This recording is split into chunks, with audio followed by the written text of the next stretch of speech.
July 15, 2019. Mercy Children's Hospital, Boston. 3 pediatric charts vanish from the system within hours of patients being marked discharged.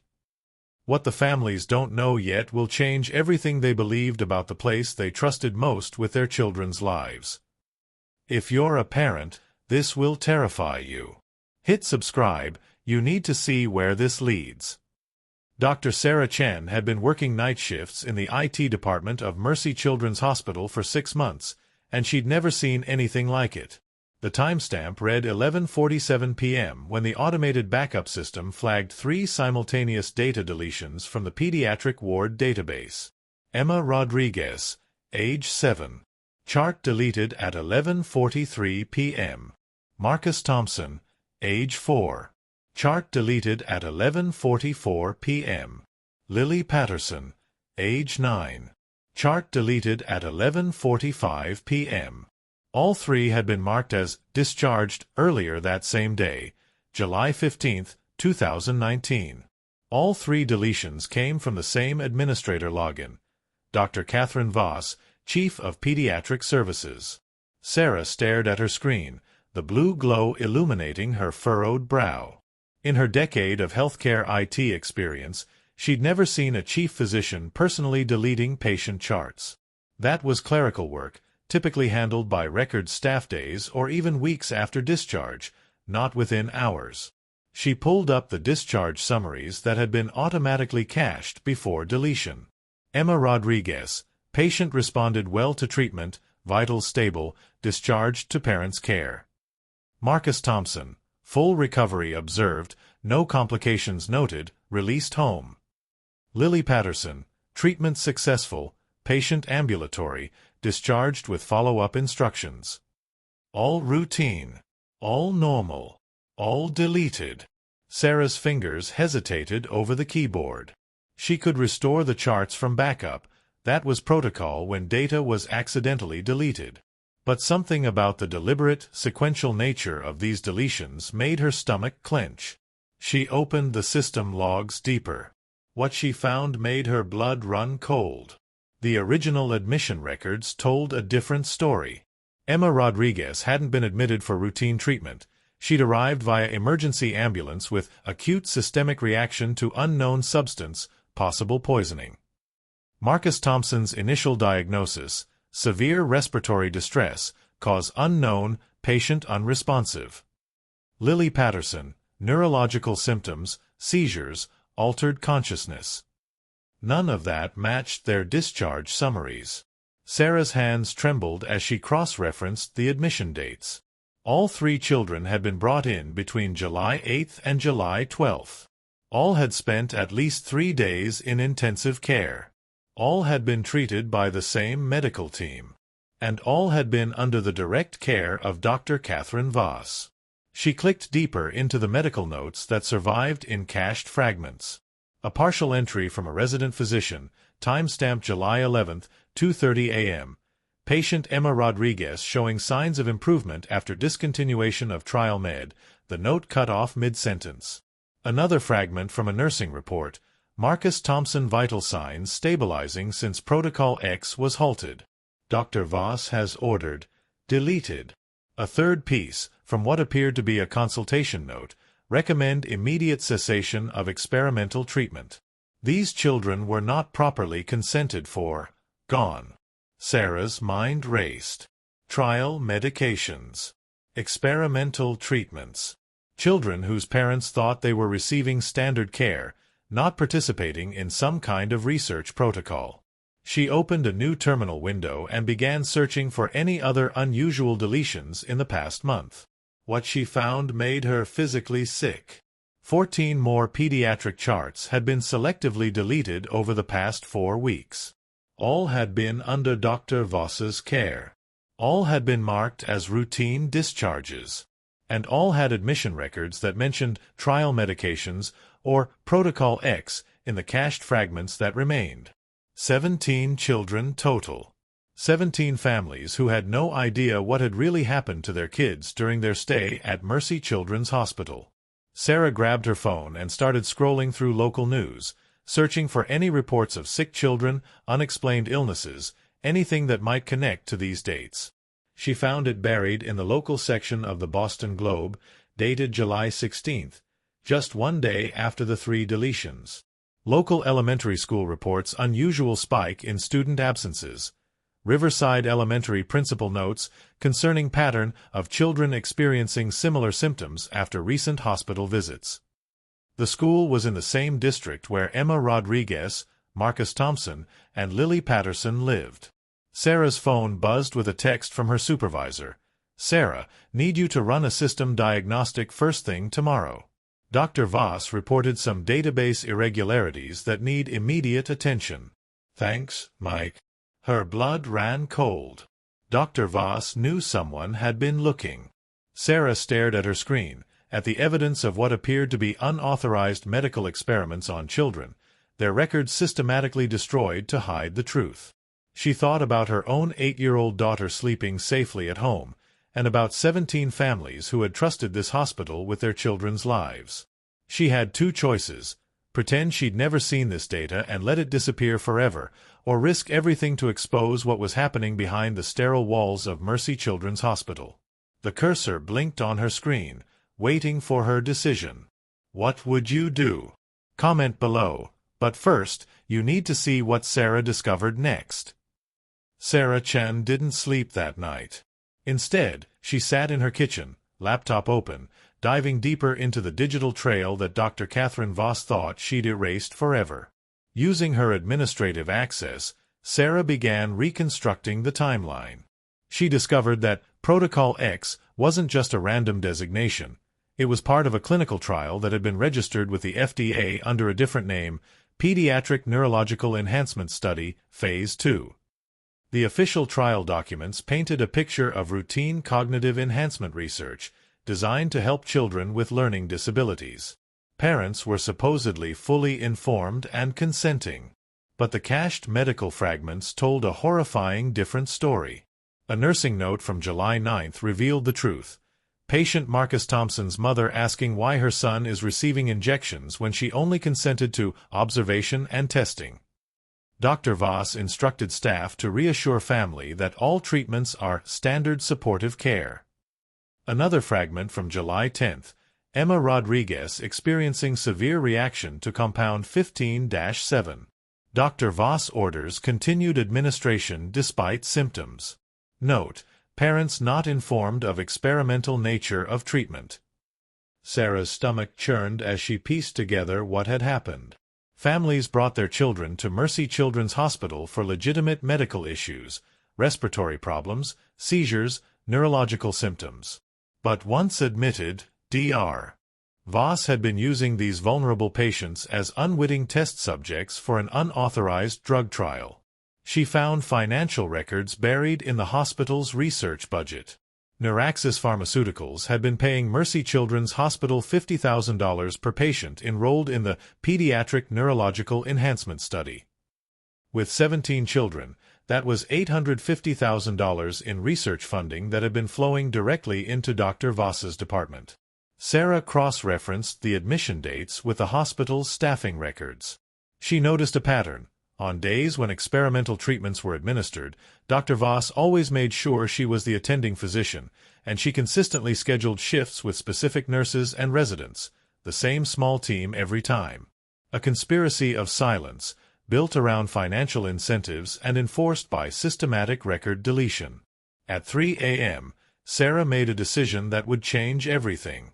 She began creating encrypted backups of every piece of evidence she'd found, storing them on secure servers outside the hospital's network. If they could delete charts, they could certainly delete her investigation. But as she worked, Sarah noticed something else in the system logs. She wasn't the first person to access these deleted records.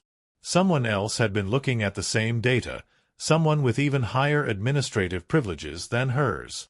The access logs showed that Dr. Michael Harrison, Chief of Staff, had been reviewing the deleted pediatric charts just 2 hours before Sarah found them. Not only that, he'd been accessing similar deletion reports going back 6 months. Dr. Harrison knew. The chief of staff of Mercy Children's Hospital knew that pediatric patients were being used as test subjects and their records were being systematically destroyed. Sarah's phone rang. The caller ID showed Mercy Children's Hospital. At 3:17 a.m. She answered, her voice barely steady. "Hello. Sarah, this is Dr. Harrison. I know this is unusual, calling so late, but I've been reviewing some system irregularities. I need you to come in early today. We have a situation that requires immediate attention." "What kind of situation, Dr. Harrison?" "The kind that requires absolute discretion. I'll explain when you get here. Can you be in my office by 6 a.m.? Sarah's mind raced. He knew she'd been accessing the deleted files. This wasn't a request, it was a summons. "Of course, Dr. Harrison. I'll be there." After hanging up, Sarah worked frantically to secure her evidence. She uploaded everything to multiple cloud storage accounts, sent encrypted copies to her personal email, and even printed hard copies that she hid in her home. At 5:45 a.m., she drove through the empty streets toward Mercy Children's Hospital, the same building where 17 families had entrusted their children's lives to doctors they believed they could trust. Dr. Harrison's office was on the 7th floor, overlooking the pediatric wing. When Sarah entered, she found him standing at the window, looking down at the children's playground that sat empty in the pre-dawn darkness. "Sarah, thank you for coming in so early. Please sit down." Dr. Harrison was a man in his 60s, with silver hair and the kind of authoritative presence that commanded respect. He'd been chief of staff for 12 years, with an impeccable reputation in the Boston medical community. "I'm going to be direct with you, Sarah, because I believe you're someone who values the truth. I know you've been looking at the deleted pediatric records. I know you've seen things that disturb you. And I want you to understand the full picture before you make any decisions about what you've learned." Sarah's heart pounded, but she forced herself to remain calm. "What full picture, Dr. Harrison?" "The research being conducted by Dr. Voss isn't unauthorized, Sarah. It's part of a classified FDA fast-track program designed to develop treatments for pediatric neurological disorders. The secrecy, the record deletions, they're not covering up malpractice. They're protecting national security." He turned from the window to face her directly. "Those 17 children weren't test subjects, Sarah. They were patients who received experimental treatments that saved their lives. The deletions aren't destroying evidence. They're protecting the identities of children who participated in treatments that could revolutionize pediatric medicine." Sarah stared at him, her mind spinning. But the nursing notes, the reactions, the parents not being informed. Carefully controlled side effects of treatments that ultimately worked. The parents consented to experimental care when they signed admission forms. The secrecy is necessary because Neuraxis Pharmaceuticals has competitors who would do anything to steal this research. Dr. Harrison walked to his desk and pulled out a thick folder. "I'm offering you a choice, Sarah. You can either accept a transfer to our new research facility in California, with a substantial salary increase and full briefing on the real nature of this program. Or you can continue to misunderstand what you've seen and find yourself facing serious legal consequences for accessing classified medical research." He slid the folder across the desk. "The transfer comes with a signing bonus of $200,000 and a guarantee that you'll be working on medical research that could save thousands of children's lives." Sarah looked at the folder, then back at Dr. Harrison's face. Everything he was saying sounded reasonable, logical, even noble. But something in his eyes, something cold and calculating, made her stomach turn. "Can I think about it?" "Of course. But I need your decision by noon today." "And Sarah?" His voice took on a sharp edge. "I trust you understand that discussing any of this with anyone outside this room would be a violation of federal law, the kind that carries serious prison time." As Sarah left his office, she realized she'd just been offered a choice between a bribe and a threat. But what Dr. Harrison didn't know was that she'd already made copies of everything, and she'd already decided what she was going to do with them. The truth about those 17 children was going to come out, no matter what it cost her. The conspiracy goes deeper than anyone imagined. But what Sarah does next will shock you. Sarah Chen had 6 hours to make the most important decision of her career, and potentially her life. But instead of agonizing over Dr. Harrison's ultimatum, she spent those hours conducting the most thorough investigation of her career. Using her access credentials before they could be revoked, Sarah dove deeper into Mercy Children's Hospital's financial records. What she found destroyed any possibility that this was legitimate research. The payments from Neuraxis Pharmaceuticals weren't going through official research channels. Instead, they were being funneled through a shell company called Pediatric Wellness Solutions, directly into personal accounts belonging to Dr. Voss, Dr. Harrison, and 3 other physicians. This wasn't classified FDA research, it was old-fashioned medical fraud with a body count. Sarah discovered that Neuraxis Pharmaceuticals wasn't even a legitimate pharmaceutical company. Corporate records showed it was a subsidiary of a dissolved biotech firm that had been shut down by the FDA 3 years earlier for conducting unauthorized human trials in Southeast Asia. But the most damning evidence came from the hospital's own internal communications, which Sarah accessed through the email archives. In a message dated June 30, 2019, Dr. Voss had written to Dr. Harrison, "Michael, the compound is showing more severe reactions than anticipated. Patient number 3, Thompson, Marcus, experienced respiratory failure twice last night. We may need to reconsider the dosage protocols. The parents are asking more questions about the extended stay." Dr. Harrison's response was chilling. "Catherine, we're too far committed to pull back now. Neuraxis is pressuring for Phase 3 data by August. If we lose these subjects, we lose the funding. Manage the parents. Manage the symptoms. We'll deal with complications as they arise." Sarah found 17 more emails documenting the systematic cover-up of adverse reactions, the manipulation of concerned parents, and the deliberate falsification of medical records to hide the experimental nature of the treatments. One email from July 12 made Sarah physically ill. Patient number 7, Patterson, Lily, showing signs of permanent neurological damage. Dr. Chen in neurology is asking too many questions about the seizure patterns. We need to discharge immediately and destroy all records linking the symptoms to our protocol.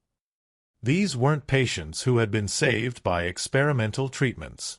They were children who had been poisoned by doctors they trusted, and the evidence was being systematically destroyed to prevent their families from ever learning the truth. At 11:30 a.m., 30 minutes before Dr. Harrison's deadline, Sarah made her choice. She walked into the offices of the Boston Globe. "I need to speak to an investigative reporter," she told the receptionist. "I have evidence of illegal medical experimentation on children at Mercy Children's Hospital." 20 minutes later, Sarah was sitting across from Jennifer Walsh, a Pulitzer Prize-winning journalist who specialized in medical corruption cases. Sarah handed over printed copies of every email, every financial record, every deleted chart fragment she had found. "How many children are we talking about?"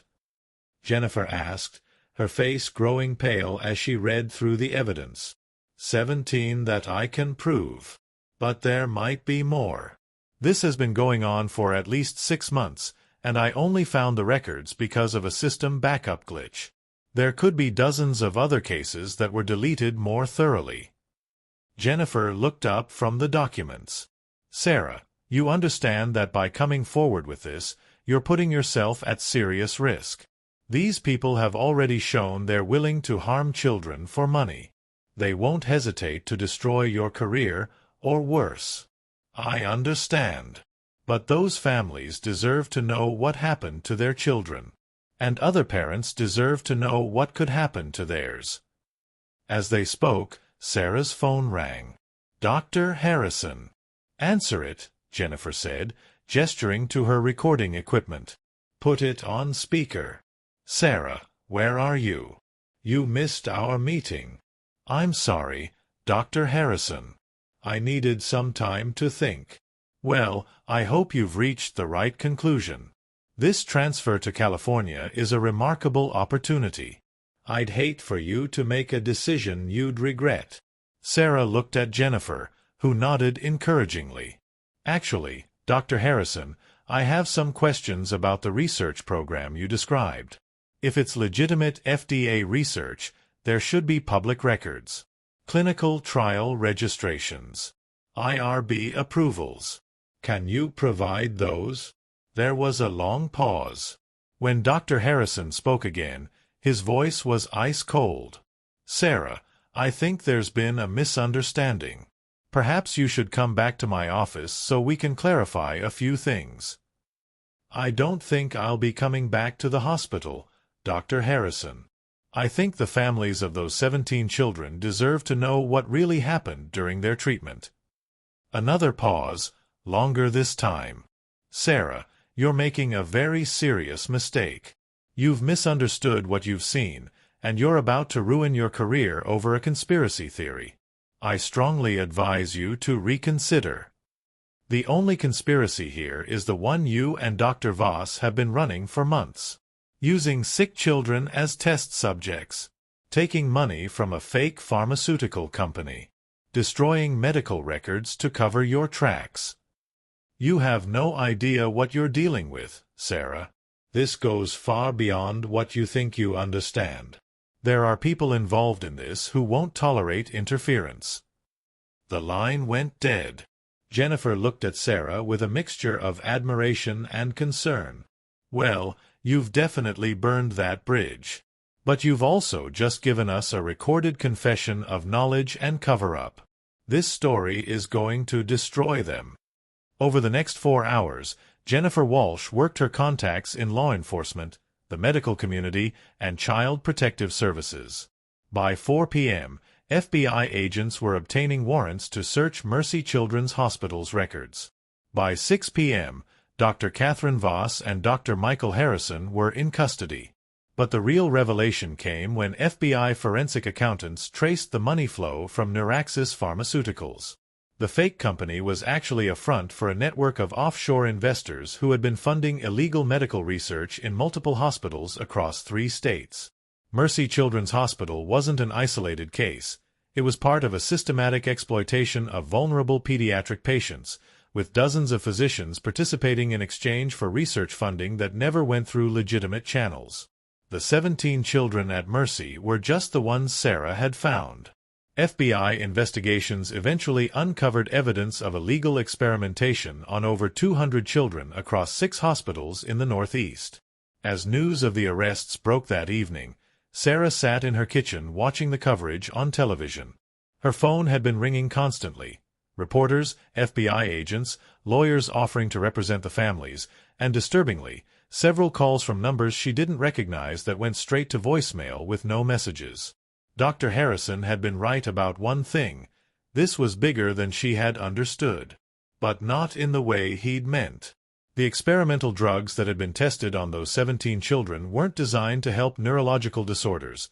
They were cognitive enhancement compounds designed for military applications.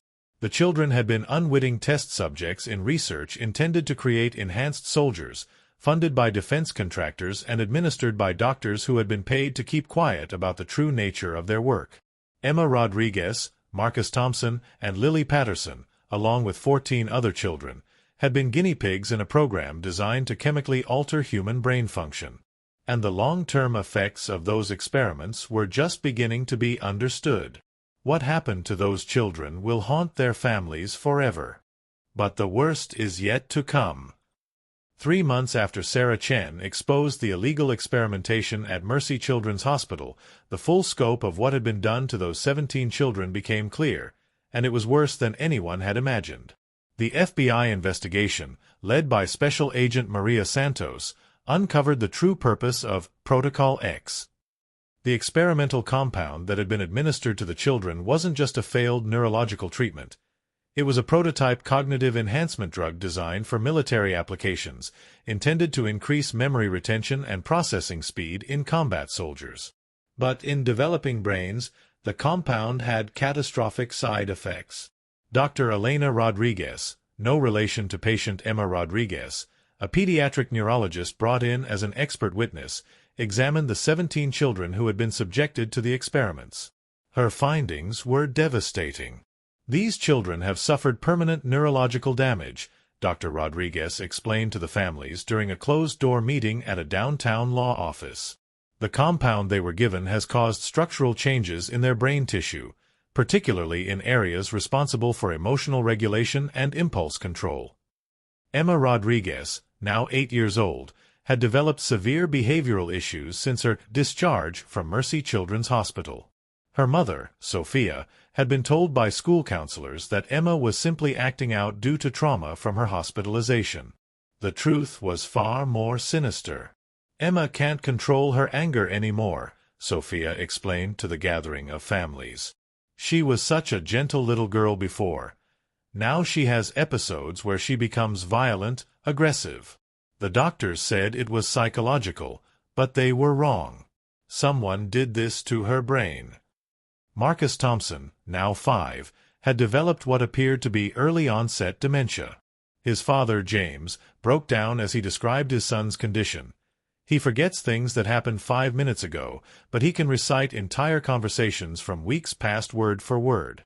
It's like they broke his brain's filing system. 9-year-old Lily Patterson had perhaps suffered the most visible damage. She experienced seizures that were unlike any known neurological condition. During episodes, she would speak in complex mathematical formulas and chemical equations that she couldn't possibly understand, as if the experimental compound had created artificial neural pathways that activated randomly. But the most disturbing revelation came when Dr. Rodriguez compiled her complete findings. The 17 children weren't just victims of illegal experimentation. They were part of a larger program that had been testing different versions of the cognitive enhancement compound. Based on the specific neurological damage patterns I'm seeing, Dr. Rodriguez explained to Agent Santos, these children received different variations of the experimental drug. Someone was conducting what amounts to a systematic study of how different formulations affect developing brain tissue. The children had been sorted into test groups without their families' knowledge. Some received high doses, others low doses. Some got the compound mixed with other chemicals, others received it in pure form. Each child's reaction had been carefully documented before the records were deleted. Agent Santos' investigation revealed that similar experiments had been conducted at hospitals in 6 other states, all funded through the same network of defense contractors and offshore shell companies. The total number of children who had been subjected to unauthorized cognitive enhancement experiments was estimated at over 400. The masterminds behind the program were never fully identified. Dr. Voss and Dr. Harrison were prosecuted and sentenced to federal prison, but they had been recruited and funded by individuals who remained hidden behind layers of corporate shields and government connections. The fake pharmaceutical company, Neuraxis, was traced to a network of defense research contractors who had been seeking to develop enhanced soldiers for special operations. When traditional testing on adult volunteers proved too slow and limited, they had turned to pediatric subjects who could be experimented on without informed consent. Sarah Chen testified before a congressional committee investigating illegal medical research. Her testimony led to the passage of the Pediatric Medical Transparency Act, requiring real-time reporting of all medical procedures performed on children in federally funded hospitals. But for the 17 families whose children had been used as test subjects, no amount of legal reform could undo the damage. The civil lawsuits against Mercy Children's Hospital resulted in settlements totaling $34 million, but money couldn't restore the children's damaged brains or give families back their trust in medical institutions. Dr. Elena Rodriguez continued studying the long-term effects of the cognitive enhancement experiments. Her research, published in the New England Journal of Medicine, revealed that children who had been subjected to the experimental compounds showed patterns of accelerated brain aging. Their neural tissue was deteriorating at rates typically seen in elderly patients with degenerative diseases. We're looking at children who may have normal lifespans of only 30 to 40 years, Dr. Rodriguez explained in her published findings. The cognitive enhancement compound appears to have caused their brains to burn through neural resources at an unsustainable rate. Emma Rodriguez, Marcus Thompson, Lily Patterson, and their 14 fellow victims faced a future of progressive neurological decline, all because their parents had trusted doctors who saw them not as patients, but as test subjects in a program designed to create superhuman soldiers. The most chilling aspect of the entire case emerged in the final FBI report. Agents found evidence that the cognitive enhancement program hadn't been terminated when the Mercy Children's Hospital case was exposed. It had simply been moved to other locations, other hospitals, other children. Agent Santos' final case notes contained a warning that still keeps pediatric advocates awake at night. Based on financial records and communication intercepts, we believe the illegal experimentation program has continued in modified form.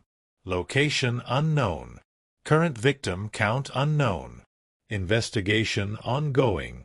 The deleted charts of Emma Rodriguez, Marcus Thompson, and Lily Patterson had exposed one hospital's participation in a program of systematic child abuse disguised as medical research.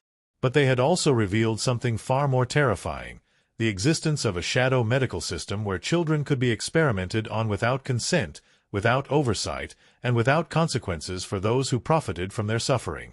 3 years later, Sarah Chan works as a cybersecurity consultant, using her skills to help hospitals protect patient data from the kind of systematic deletion that had hidden the truth about Protocol X. But she still receives anonymous calls in the middle of the night, calls that consist of nothing but the sound of children crying, followed by a mechanical voice that whispers, "You should have taken the transfer to California." The 17 children continue to live with the consequences of experiments they never consented to, their families forever changed by the discovery that the medical professionals they trusted most had betrayed them in the most fundamental way possible. And somewhere, in hospitals whose names Sarah Chan may never learn, other children are being subjected to other protocols, their charts destined for deletion, their suffering designed to remain invisible. The 3 pediatric patients who were marked as discharged had their charts deleted to hide evidence of crimes against children, but their story exposed a system of medical abuse that may still be operating today. 30% mystery maintained. The true masterminds behind the cognitive enhancement program were never identified, and evidence suggests similar experiments continue in unknown locations. Today, Emma Rodriguez is 11 years old. She attends a special school for children with neurological disorders, surrounded by teachers who understand that her violent episodes aren't a choice. They're the result of experimental drugs that rewired her developing brain. Her mother, Sophia, has become an advocate for stronger protections for pediatric patients. She speaks at medical conferences, warning other parents to ask questions, demand answers, and never assume that medical professionals always have their children's best interests at heart. "I trusted them completely," Sophia says during her presentations. "I signed forms I didn't read, agreed to treatments I didn't understand, and let them experiment on my daughter because they wore white coats and spoke with authority. I thought that was enough." Marcus Thompson requires round-the-clock care now, his memory deteriorating faster than doctors initially predicted. Lily Patterson's seizures have become more frequent and more complex. During her last episode, she spoke in what linguists identified as fragments of 4 different languages she had never been exposed to, as if the experimental compound had somehow unlocked dormant neural pathways. The families stay in touch, bound together by a shared trauma that most people can't comprehend. Their children are living evidence that the monsters aren't hiding in closets or under beds. Sometimes, they wear scrubs and carry stethoscopes, and they prey on the most vulnerable members of society under the guise of healing. Sarah Chan still monitors hospital database systems, looking for patterns of deletion, signs of cover-ups, evidence that somewhere other children are being reduced to data points in experiments they never agreed to participate in. The search continues. What's the most important lesson from this story? How can parents protect their children from becoming victims of medical experimentation? Share your thoughts in the comments, and subscribe for more investigations into the dark side of modern medicine. Have you ever felt like doctors weren't telling you the whole truth about your child's treatment? Tell us your story below.